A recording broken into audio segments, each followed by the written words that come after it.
आज के दौर में फिल्म की स्टोरी को ही फिल्म का असली हीरो कहा जाता है। ऐसे में जहां एक और किसी एक्टर को इस बात की आजादी मिल जाती है कि वो हीरो या विलन किसी भी किरदार को चुन सकता है, तो वहीं एक डायरेक्टर भी अपने फिल्मों में एक्टर्स को लेके ऐसे एक्सपेरिमेंट करने का रिस्क आसानी से उठा सकता है। लेकिन कुछ दशक पहले ऐसा नहीं था। तब कम फिल्में ही बनती थी जब एक एक्टर अपनी इमेज को एकदम से बदलता हो और दर्शक भी उसे आसानी से स्वीकार कर लेते हो। ऐसे एक्टर्स की अगर मिसाल भी दी जाए तो उन्हें उंगलियों पर गिना जाता है। लेजेंडरी एक्टर प्राण, शत्रुघ्न सिन्हा और विनोद खन्ना जैसे कुछ नाम ही हैं जो अपने विलन की इमेज को तोड़कर पॉजिटिव किरदारों में भी दर्शकों का दिल जीतने में कामयाब रहे। हालांकि यह रिस्क सिर्फ मसाला फिल्मों के साथ ही रहा करता था। ऐसे प्रयोग आर्ट फिल्मों में होते रहते थे जब नसीरुद्दीन शाह और ओम पुरी जैसे ढेरों एक्टर्स के साथ ऐसे एक्सपेरिमेंट किए जाते थे। ऐसा एक शानदार एक्सपेरिमेंट किया था निर्माता निर्देशक सुभाष घई ने अपनी फिल्म खलनायक में, जिसमें उन्होंने हीरो संजय दत्त को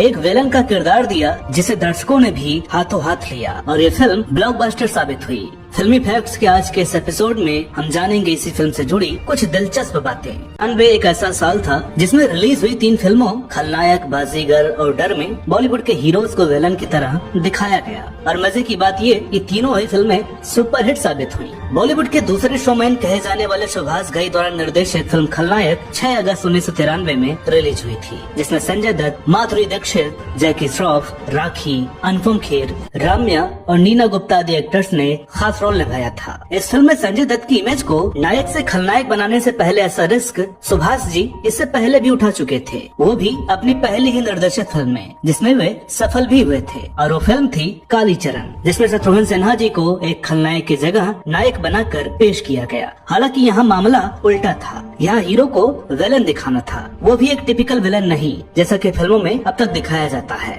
यह विलन गाना भी गाता है, रोमांस भी करता है और उसके कुछ अपने इमोशंस भी हैं। पुणे के film and television institute of India से graduate in cinema Subhash Ghai ने बतौर एक्टर तकदीर, आराधना, उमंग और 1976 में आई फिल्म गुमराह में असफल प्रयास के बाद वर्ष 1976 में ही फिल्म कालीचरण से ही अपना डायरेक्टोरियल डेब्यू किया और ये फिल्म सुपरहिट भी हो गई। इस फिल्म में शत्रुघ्न सिन्हा को रातों रात स्टार बनाया ही वहीं सुभाष घई को भी एक सफल निर्देशक के रूप में पहचान दिला दी। फिल्म खलनायक बनाने से पहले सुभाष विधाता, कर्ज, कर्मा, सौदागर, हीरो और राम लखन जैसी ढेरों फिल्मों का सफल निर्देशन कर चुके थे। सुभाष घई ने अपने एक इंटरव्यू में बताया था कि वो एक बार हॉलीवुड गए थे, जहां वे वहीं के एक स्क्रिप्ट राइटर के साथ इस फिल्म की स्टोरी लिख रहे थे जो 2 लड़कों की जिंदगी पर आधारित थी, लेकिन फिर इसे हिंदी में ही बनाए जाने का फैसला किया गया। दरअसल घई ने हॉलीवुड की फिल्म मेकिंग के दौरान यह नोटिस किया कि यहाँ डायरेक्टर्स को किसी टेक्नीशियन की तरह ही फिल्मों में शामिल किया जाता है। वहाँ डायरेक्टर्स को राइटर और स्टूडियो के मुताबिक काम करना होता है।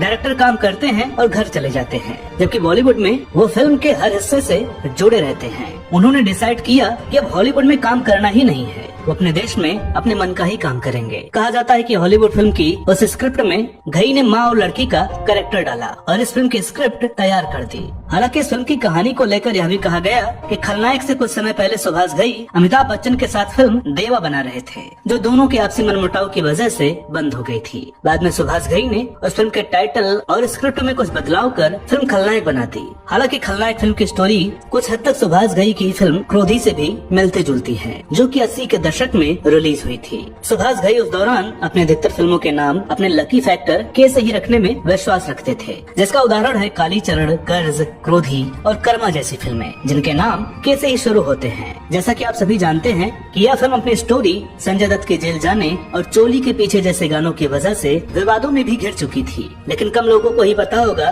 कि इस फिल्म से जुड़ी एक और समस्या थी, जिसको लेकर सुभाष अपनी फिल्म के रिलीज होने तक परेशान रहे। दरअसल यह किस्सा जुड़ा है निर्माता निर्देशक सावन कुमार टाक जी से, जिनसे हुए विवाद के चलते सुभाष को कोर्ट तक जाना पड़ा। बताया जाता है कि एक पार्टी में सुभाष घई और सावन कुमार के बीच किसी बात को लेकर बहस हो गई। बात इतनी बढ़ गई कि सावन कुमार ने उन्हें सबक सिखाने की योजना बना ली और जैसे ही सुभाष ने खलनायक फिल्म की घोषणा की, सावन कुमार ने भी मिलते जुलते नाम खलनायिका की घोषणा कर दी। सुभाष इस बात को लेकर काफी परेशान हुए और सावन कुमार से समझौता करने की भी कोशिश करने लगे, लेकिन जब बात नहीं बनी तो उन्हें मजबूरन कोर्ट जाना पड़ा। यह बात सावन कुमार को और खटक गई। उन्होंने भी जिद पकड़ ली कि अब तो किसी कीमत पर इस फिल्म का नाम वे नहीं बदलेंगे और आखिरकार दोनों ही फिल्में एक ही दिन रिलीज हुई। लेकिन फिल्म खलनायक के साथ हुए विवाद जहाँ फिल्म को सफलता दिलाने में सहायक बने, वहीं खलनायिका एक फ्लॉप फिल्म साबित हुई। फिल्म खलनायक के साथ एक और अजीबोगरीब बात सामने आई और वो थी फिल्म की एक्ट्रेस माधुरी दीक्षित के साथ एक कॉन्ट्रैक्ट को लेकर। दरअसल माधुरी दीक्षित और संजय दत्त की जोड़ी बड़े पर्दे पर पहले से ही हिट थी और दोनों को शूटिंग के अलावा बाहर भी एक दूसरे के साथ समय बिताना अच्छा लगता था। खलनायक से पहले दोनों ने साथ में साजन, थानेदार और इलाका जैसी कई हिट फिल्में दी थी। उस दौर के मैगजीन संजय और माधुरी के कथित अफेयर की खबरों से रंगे होते थे और दोनों को लेकर चर्चे इतने जोर पकड़ रहे थे कि कहा जाने लगा कि संजय अब अपनी पत्नी से रिश्ता तोड़कर माधुरी से शादी करने जा रहे हैं। रियल लाइफ में संजय दत्त और माधुरी के इन किस्सों को सुनकर सुभाष घई इतने डर गए कि उन्होंने दोनों से एक कॉन्ट्रैक्ट पर साइन करवाया कि जब तक वह इस फिल्म के लिए काम कर रहे हैं तब तक वो दोनों एक दूसरे से शादी नहीं कर सकते।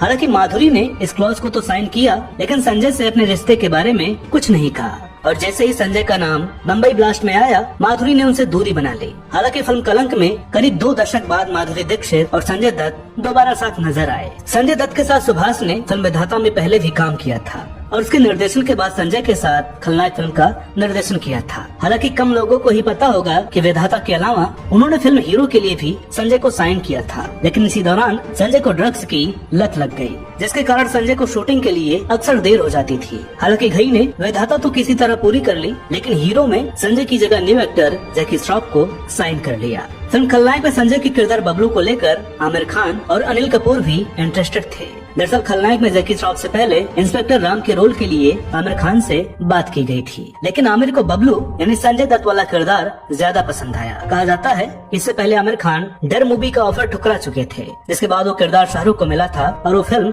सुपरहिट भी साबित हुई थी। इसी वजह से आमिर खलनायक में विलन का किरदार करना चाहते थे, लेकिन तब सुभाष घई ने उनको साफ मना कर दिया था, क्योंकि सुभाष घई तब तक इस फिल्म को जैकी श्रॉफ और नाना पाटेकर को लेकर बनाने का मन बना चुके थे। हालांकि नाना पाटेकर को फाइनल तो कर लिया गया था, लेकिन बाद में सुभाष घई ने मन बनाया कि बबलू के किरदार में कोई नौजवान होना चाहिए, इसलिए उन्होंने नाना पाटेकर की जगह फिल्म में संजय दत्त को ले लिया। दरअसल नाना पाटेकर की जगह संजय दत्त को लेने की एक और वजह भी बताई जाती है। बताया जाता है कि फिल्म का बजट तब काफी कम था। यदि सुभाष घई इस फिल्म को नाना पाटेकर के साथ बनाते तो फिल्म का बजट और भी बढ़ जाता, क्योंकि उस वक्त नाना बतौर लीड रोल एक सफल एक्टर बन चुके थे। इधर आमिर के बाद संजय दत्त वाला किरदार अनिल कपूर भी करना चाहते थे। खैर उस वक्त जैकी और अनिल की जोड़ी जमती भी खूब थी। एक दोस्त होने के नाते जैकी ने अनिल की बात चलाई भी, लेकिन तब तक सुभाष घई संजय दत्त को साइन कर चुके थे। खलनायक में एक ऐसा सीन भी था जिसमें जैकी श्रॉफ और संजय दत्त की लड़ाई होती है, और वो भी पेड़ के ऊपर। जैकी श्रॉफ ने एक इंटरव्यू के दौरान इस फिल्म से जुड़ी यादों को ताजा करते हुए उस सीन को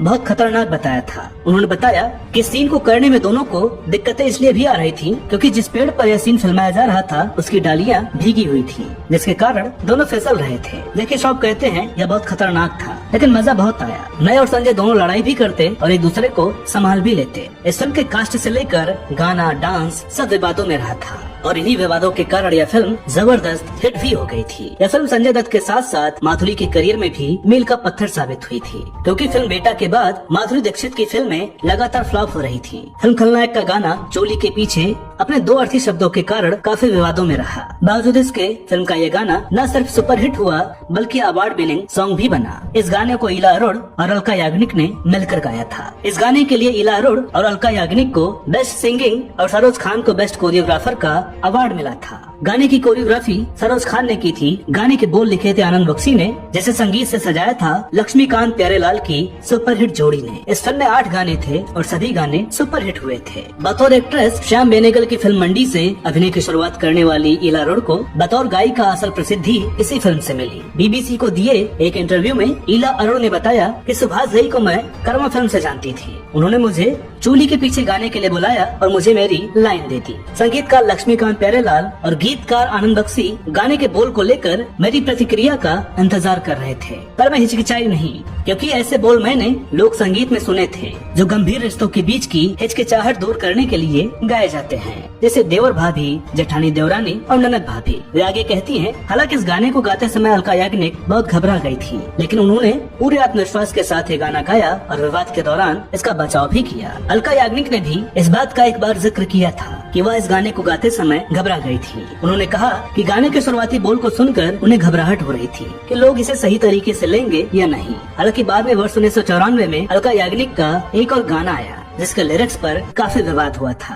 फिल्म थी अमानत और गाने के बोल थे दिन में लेती है। खैर, खलनायक की इस गीत की बात करें तो इस गीत से इंस्पायर्ड होकर ऐसे गीत बनाने की हर संगीतकार ने कोशिश की, लेकिन उनमें से ज्यादातर वल्गर ही नजर आए। इला बताती हैं कि इस विवादित गीत की कामयाबी के बाद उन्हें लगभग 24 इसी तरह के गाने के प्रस्ताव मिले, पर उन्होंने किसी भी गाने के लिए हामी नहीं भरी। इला अरोड़ का कहना है कि अगर आज के दौर की गायिका होती तो 24 के 24 गाने कर लेती, जिसे वे गलत मानती है। हालांकि इला अरोड़ को इस बात का अफसोस जरूर है कि माधुरी दीक्षित पर फिल्माए इस गाने का वो चेहरा न बन सकी। उनका कहना है कि सिर्फ इस गाने से इतना बड़ा विवाद खड़ा हो गया कि उन्हें कई समन मिले, जिससे वो घबरा गई और माधुरी दीक्षित के साथ गाने के वीडियो में भागीदारी लेने से इनकार कर दिया। और अंत में नीना गुप्ता ने इस गाने में भूमिका निभाई। अपनी आत्मकथा सच कहूँ में तो नीना गुप्ता जी ने भी फिल्म खलनायक के बेहद लोकप्रिय लेकिन विवादित गाने चोली के पीछे को लेकर एक बड़ा खुलासा किया है। फिल्म के गाने के बारे में नीना ने लिखा है कि मैं इस गाने को लेकर काफी उत्साहित थी, क्योंकि फिल्म के गाने चोली के पीछे में मैं भी माधुरी दीक्षित के साथ अहम रोल में थी और फिल्म का गाना मेरी करीबी सहेली इला अरोड़ ने गाया था। फिल्म में नीना का रोल एक गाने बजाने वाली महिला का था। फिल्म के शूट से पहले एक आदिवासी गुजराती लोक नायिका की तरह मुझे तैयार किया गया था और उसके बाद अप्रूवल के लिए मुझे सुभाष घई के सामने ले जाया गया, जहाँ सुभाष घई मुझे देखते ही बिगड़ गए और बोले कि नहीं नहीं ऐसे नहीं, कुछ और भरो। दरअसल गाने के बोल और किरदार के हिसाब से सुभाष उस किरदार में किसी भरे बदन वाली लड़की को पर्दे पर दिखाना चाहते थे। नीना जानती थी कि सुभाष जी ने उन पर कोई पर्सनल कमेंट नहीं किया है, बल्कि ये उन्होंने उस किरदार के लिए कहा है जो कि वे प्ले करने वाली थी। नीना ने आगे लिखा है कि घई को हर चीज परफेक्ट चाहिए होती है और शायद इसलिए वो इतने बड़े डायरेक्टर हैं। फिलहाल मुझे उस दिन सब कुछ अजीब लगा। मैंने उस दिन कोई शूट नहीं किया। अगले दिन नीना को कुछ ऐसे कपड़े पहनाए गए जिसमें उनका शरीर भरा भरा सा लगे और सुभाष के सामने लाया गया, जिस पर उन्होंने तुरंत परफेक्ट बोला और फिल्म के गाने की शूटिंग शुरू हुई। नीना गुप्ता ने बताया कि चोली के पीछे क्या है गाने की शूटिंग के दौरान वे काफी नर्वस थी, क्योंकि मैं एक ट्रेंड डांसर नहीं थी और उस दौरान इंडस्ट्री में सरोज खान का बड़ा नाम था। साथ ही इस गाने में उन्हें माधुरी दीक्षित के साथ डांस करना था, जो कि बेहतरीन डांसर हैं। सेट पर जब सरोज जी ने उन्हें कुछ डांस स्टेप बताए तो वे उसे करने से पहले और नर्वस हो गयी। उन्हें समझ नहीं आ रहा था कि वे क्या करें, लेकिन सरोज खान को पता चल गया कि नीना नर्वस है और उन्होंने नीना को कुछ आसान डांस स्टेप दिए। इसके बाद नीना भी समझ गई कि सरोज खान उनसे चाहती क्या है। 1.5 साल के बाद जब चोली के पीछे क्या है की शूटिंग शुरू हुई तो नीना काफी कंफर्टेबल फील करने लगी। नीना कहती है, इस गाने की शूटिंग के दौरान सरोज खान और माधुरी दीक्षित ने किसी को यह एहसास नहीं होने दिया कि मैं ट्रेंड डांसर नहीं हूँ। दोस्तों, खलनायक फिल्म को हिट करवाने में यूँ तो कई फैक्टर ने काम किया, लेकिन सबसे बड़ा फैक्टर इसके संगीत को ही माना जाता है। माधुरी दीक्षित पर फिल्माए गए गाने ने सिल्वर स्क्रीन पर तहलका मचा दिया। चोली के पीछे गानों को लेकर जितनी आलोचना हुई उतनी ही हिट भी हुई। दरअसल सुभाष घई को सिनेमा और दर्शकों का बखूबी ज्ञान था। सुभाष अच्छी तरह से जानते थे कि जितना विवाद होगा उतना नाम होगा। सुभाष घई अपनी फिल्मों के म्यूजिक राइट हमेशा एचएमवी को ही बेचते थे, लेकिन इस बार यह राइट टिप्स म्यूजिक को दिया गया, क्योंकि सुभाष घई को मार्केट का अंदाजा था। ऊपर से उनके एल्बम में चोली के पीछे क्या है जैसा गाना जो कि सुपरहिट होना ही था। दरअसल इस फिल्म के म्यूजिक के लिए एचएमवी जहां 40 लाख रुपए दे रहा था, वही टिप्स ने उसे 1 करोड़ रुपए में खरीदा था। मजे की बात यह है कि पहले ही खेप में फिल्म के 1 करोड़ म्यूजिक कैसेट बिक भी गए थे। हालांकि एक तरफ जहां फिल्म का म्यूजिक सफल हो रहा था, वहीं फिल्म के एक गीत को लेकर उपजे विवाद ने भी तोड़ पकड़ लिया था। दरअसल दिल्ली के एक वकील ने इस फिल्म पर इसलिए केस कर दिया था क्योंकि वकील साहब का 4 साल का बेटा चोली के पीछे क्या है गाना गा रहा था। उनका आरोप था कि घई की ये फिल्म बच्चों के दिमाग को दूषित कर रही है। बस क्या था, देखते ही देखते ये खबर जंगल की आग की तरह फैल गई और कई पॉलिटिकल पार्टियां और महिलाओं से जुड़े संस्थान ने भी इसका विरोध करना चालू कर दिया। चोली के पीछे गाने का विरोध इस कदर बढ़ा कि इसे कुछ समय के लिए बैन भी कर दिया गया था। साथ ही फिल्म के सभी म्यूजिक कैसेट और सीडी में इस गाने को हटा दिया गया था। सुभाष घई बताते हैं कि वो उन दिनों 32 पार्टियों से अकेले केस लड़ रहे थे।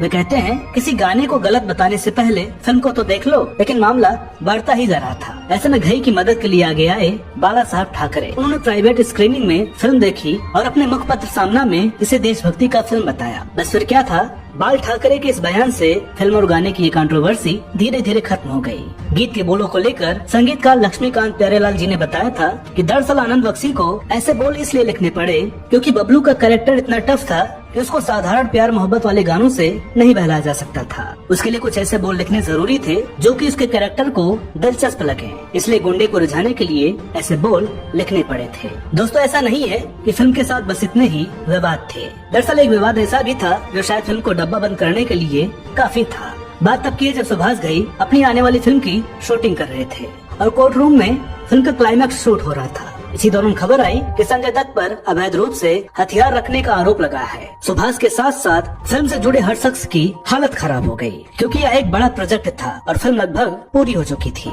लेकिन जिसका डर था वही हुआ। क्लाइमैक्स का शूट पूरा होते ही संजय दत्त जेल चले गए। जो दृश्य फिल्म का था वही संजय के साथ असल जिंदगी में भी हो चुका था। बहरहाल फिल्म की शूटिंग तो पूरी हो चुकी थी, लेकिन पोस्ट प्रोडक्शन का काम बचा हुआ था। संजय जमानत पर जेल से बाहर जब आते डबिंग कर लेते और इस तरह फिल्म पूरी बनकर तैयार हो गई। लेकिन तब संजय दत्त की मुश्किलें और बढ़ती जा रही थी और इधर सुभाष को फिल्म रिलीज भी करनी थी। हालांकि हर किसी का कहना यही था कि फिल्म का हीरो जेल में है, वो भी देशद्रोह के आरोप में। अगर फिल्म अभी रिलीज हुई तो जरूर पिट जाएगी। बहरहाल सुभाष घई ने कोई फैसला लेने से पहले इसे कंफर्म करने का मन बनाया और तमाम विरोधों के बावजूद दिल्ली में फिल्म के 11 प्रीमियर शो रख दिए, जिसमें इंडस्ट्री के तमाम मशहूर डायरेक्टर्स के साथ बेल पर जेल से बाहर आए संजय के साथ साथ माधुरी भी थी। सुभाष ने नोटिस किया कि जब संजय माधुरी के साथ वहाँ पहुँचे तो वहाँ हजारों की संख्या में भीड़ ने उन्हें घेर लिया और संजय को अप्रिशिएट करने लगे। मजे की बात ये कि ऐसा तकरीबन उस दिन हर शो के दौरान हुआ। सुभाष को अंदाजा हो चुका था कि फिल्म सुपरहिट होनी ही है। बस फिर क्या था,